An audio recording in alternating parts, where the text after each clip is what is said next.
Good morning student. I hope सारे आप अच्छे होंगे, स्वस्थ होंगे और अपनी अपनी केयर कर रहे होंगे। अपने इम्यून सिस्टम को बढ़ाने के लिए जितना कुछ आप कर सकते हैं वो कर रहे होंगे। नहीं कर रहे हैं तो अभी भी आप फॉलो कर सकते हैं और अच्छे से अपनी केयर कीजिए। केयर अगर हम स्वस्थ हैं, अच्छे हैं, तो सब कुछ ठीक है। तो मैं इको का फर्स्ट चैप्टर कंप्लीट करने जा रही हूँ। लास्ट टॉपिक जो मैंने आपको करवाया था, डिफरेंस करवाया था centrally planned economy and market economy. अगर आपने लर्न कर लिया है तो अच्छी बात है, अदरवाइज़ इसको नहीं किया है तो लर्न भी कीजिए और इसके नोट्स भी बनाइए। और नेक्स्ट टॉपिक है, what do you understand by positive economy and what do you understand by normative economy. तो पॉजिटिव और नॉर्मेटिव में ज़्यादा कुछ नहीं करना, आपने सिर्फ इतना लर्न करना है अच्छे से कि पॉजिटिव इकॉनमी के एनालाइज में ये स्टेटमेंट कहती क्या है। सिंपल सी बात है, ये स्टेटमेंट इस चीज़ पर बेस्ड है, क्या था, क्या है और क्या होना चाहिए या क्या होगा। होना चाहिए नहीं लिया जाता है इसमें। इसमें सिंपल सी बात है कि हम अपनी पर्सनल जजमेंट नहीं देते। हम ये नहीं कह सकते कि ये होना चाहिए, हमने सिंपल देखना है क्या था, क्या है और क्या होगा। अब जैसे किसी ने हमें आके कहा कि बाहर बारिश हो रही है, तो हम इसको वेरीफाई कर सकते हैं, या तो एक्चुअल होगा या रियलिस्टिक सिचुएशन होगी। तो मेन इसमें आपने इतना ही बताना है पॉजिटिव इकोनॉमिक एनालाइज में कि ये इस पर बेस्ड होती है, क्या था, क्या है और क्या होगा। नेक्स्ट वन है नॉर्मेटिव।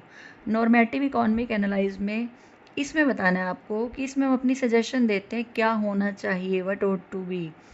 हम इसमें अपनी सजेशन देते हैं कि कैसे इकोनॉमिक प्रॉब्लम को ठीक किया जाना चाहिए ताकि इकोनॉमी के ऑब्जेक्टिव्स को अचीव किया जा सके। अब इसमें अपनी पर्सनल जजमेंट दे रहे हैं तो इसमें कुछ एथिक्स पर बेसिस होती है, हम अपने आइडिया दे रहे हैं। कुछ एथिक्स मतलब अपने एथिक्स आप इसको कह सकते हैं कि हम अपने रूल्स पर बेस्ड है कुछ। अब इसमें नॉर्मेटिव साइंस में जैसे मैंने अपना एडवाइस दिया कि central government should not stop providing minimum support price to the farmer. अब सबसे पहले सपोर्ट प्राइस क्या होता है? सपोर्ट प्राइस होता है फार्मर्स की हेल्प करने के लिए गवर्नमेंट क्या करती है, इक्विलिब्रियम प्राइस से अप रख देती है प्राइस, मतलब हाई प्राइस कर देती है कि मिनिमम मतलब इतना प्राइस तो फार्मर्स को मिलना ही चाहिए कि फार्मर्स को लॉस ना हो। तो मैंने सजेशन दी कि गवर्नमेंट को ये रोकना नहीं चाहिए मिनिमम सपोर्ट प्राइस को। ऐसे ही नेक्स्ट सजेशन हम दे सकते हैं कि गवर्नमेंट को इनकरेज करना चाहिए प्राइवेट कंपनीज़ को कि इंडस्ट्रीज़ को बढ़ाएं। तो ये नॉर्मेटिव साइंस में क्या है, हम अपनी सजेशन दे रहे हैं क्या होना चाहिए। फिर नेक्स्ट क्वेश्चन है लास्ट जो है इस चैप्टर का, difference between micro economy and macro economy. दोनों का मीनिंग आपको क्लियर है तो इसको ईजिली आपको लर्न हो जाएगा अभी। तो सबसे पहले ओरिजिन माइक्रो इकॉनमी और मैक्रो इकॉनमी दोनों का ओरिजिन जो हुआ है ग्रीक वर्ड से हुआ है। ग्रीक वर्ड में माइक्रो इकॉनमी के लिए माइक्रोज में MIKROS माइक्रोज वर्ड से लिया गया जिसका मीनिंग है स्मॉल, और ये ग्रीक के ही मैक्रोज वर्ड से लिया गया जिसका मीनिंग है लार्ज। अब माइक्रो मैंने उस दिन भी आपको बताया था, अगर आपने लर्न किया होगा तो इंडिविजुअल लेवल पे स्टडी की जाती है, चाहे वो हाउस होल्ड हो, फर्म हो या कंज्यूमर हो। इसमें एज ए होल पूरे देश की स्टडी की जाती है मैक्रो इकॉनमी में। अब इसमें जो भी ऑब्जेक्टिव्स, प्रिंसिपल्स या प्रॉब्लम या पॉलिसी बनाई जाती है माइक्रो इकॉनमी में, ये मेन इनका क्या होता है कि रिसोर्सेज जो है उनका सही तरीके से यूज़ किया जा सके, उस गोल को अचीव करना है इन्होंने। मेन ऑब्जेक्टिव क्या हुआ माइक्रो इकॉनमी का कि जो भी रिसोर्सेज हैं उनको सही तरीके से यूज़ करने का गोल अचीव हो सके। और मैक्रो इकॉनमी का मेन ऑब्जेक्टिव क्या होता है, जो मैक्रो इकॉनमी में जो भी प्रिंसिपल्स बनाए जाते हैं या पॉलिसी बनाई जाती हैं फुल एम्प्लॉयमेंट के लेवल को अचीव करने के लिए। फुल एम्प्लॉयमेंट का मतलब है पूरे देश में जितने लोग काम करना चाहते हैं, जितनी सैलरी पे काम करना चाहते हैं उनको काम मिल जाए। ऐसे ही प्रोडक्शन कैपेसिटी बढ़नी चाहिए। कैपेसिटी का मतलब है कि जितना प्रोडक्शन एक्चुअल में होना चाहिए मशीनों से उतना ही प्रोडक्शन किया जाना चाहिए। उससे अगर कम प्रोडक्शन हो रहा है तो मतलब हम प्रोडक्शन कैपेसिटी को सही यूज़ नहीं कर रहे हैं।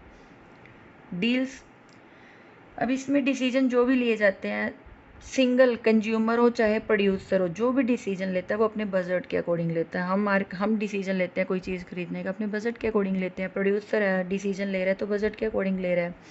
ऐसे ही इसमें जो भी डिसीजन लिए जाते हैं ये 4 सेक्टर्स के, पहले मैंने आपको बताए थे 4 factor, land, labour, capital, entrepreneur. ये 4 फैक्टर्स की बात नहीं हो रही, ये सेक्टर्स हैं। तो इसमें 4 सेक्टर्स होते हैं इकोनॉमी में। हाउस होल्ड मतलब जो फैमिलीज़ हैं, हम लोग हैं, लेबर क्लास आती है जिसमें, जैसे मैंने उसमें तुम्हें बताया था लैंड लेबर, जो लेबर है वो हाउस होल्ड फैमिलीज़ में, लेबर का मतलब कि हम दूसरों के अंडर काम करें तो हाउस होल्ड है, सर्विस दे रहे हैं अपनी। इंडस्ट्रीज़ या इसको हम कहते हैं producer sector, government sector, rest of the world. तो ये 4 सेक्टर्स के जो भी डिसीजन लिए जाते हैं वो मैक्रो में लिए जाते हैं। इनको आगे मैं आपको डिटेल में बताऊंगी। फिर नेक्स्ट है इसमें मेथड कौन से यूज़ किए जाते हैं। मेथड मतलब इसमें इक्विलिब्रियम एक सिंगल मार्केट का लिया जाता है, क्योंकि माइक्रो की बात हो रही है तो सिंगल की एक मार्केट में, इसमें पूरे देश की सारी मार्केट में जितनी भी मार्केट है उनका इक्विलिब्रियम की बात हो रही है। यहाँ अगर प्राइस की बात होगी तो सिंगल गुड्स के प्राइस की बात होगी, यहाँ जनरल या इक्विलिब्रियम है पूरा लिया जाएगा, ऐसे ही जनरल प्राइस लेवल की बात होती है। फिर इसके वेरिएबल्स क्या हैं, माइक्रो इकोनॉमी के वेरिएबल्स हैं प्राइस, कंज्यूमर, सिंगल कंज्यूमर, वही मैंने ऊपर भी आपको बताया जो कि प्राइस की बात हो रही है। अगर हम ओनली प्राइस की बात कर रहे हैं, माइक्रो में बात कर रहे हैं, सिंगल कंज्यूमर की बात कर रहे हैं, या डिमांड की, वेजेस की, रेंट, प्रॉफिट, रेवेन्यू, ये सारे माइक्रो हैं। एग्रीगेट का मीनिंग होता है कि सारा, aggregate price, aggregate demand, aggregate supply, inflation, prices up हो जाना, अनएम्प्लॉयमेंट, बेरोजगार, तो इन सब की स्टडी मैक्रो इकोनॉमी में की जाती है। ये सारे मैक्रो के वेरिएबल्स हैं। अब इसमें जो मैंने आपको सब्जेक्ट मैटर्स बताए थे वो थ्योरीज आती है। माइक्रो के सब्जेक्ट मैटर्स क्या है, मैं सब्जेक्ट मैटर का मतलब हम किस किस चीज़ की स्टडी करते हैं माइक्रो में, और मैक्रो में किस चीज़ की स्टडी करते हैं, ये वही सब्जेक्ट मैटर है सेम जो आप पहले पढ़ चुके हो। कंज्यूमर बिहेवियर की, उसकी डिमांड की, प्रोड्यूसर का बिहेवियर, प्राइस कैसे फिक्स किया जाता है अलग अलग मार्केट में, मैंने आपको 5 मार्केट्स भी बताई थी, फैक्टर प्राइसिंग भी बताया था। तो ये सारा जो है सब एक इकोनॉमिक वेलफेयर, मतलब ये सारी स्टडी जो है माइक्रो में की जाती है। और मैक्रो के सब्जेक्ट मैटर वही नेशनल इनकम की theory, money, general price level, inflation, employment, international trade और डिस्ट्रीब्यूशन या इकोनॉमिक ग्रोथ की स्टडी इसमें की जाती है। तो ये अभी आपको डिटेल में अच्छे से तभी समझ आएगा जब आप पूरी बुक कर लोगे माइक्रो की या मैक्रो की, तब आपको ये अच्छे से क्लियर हो जाएंगे।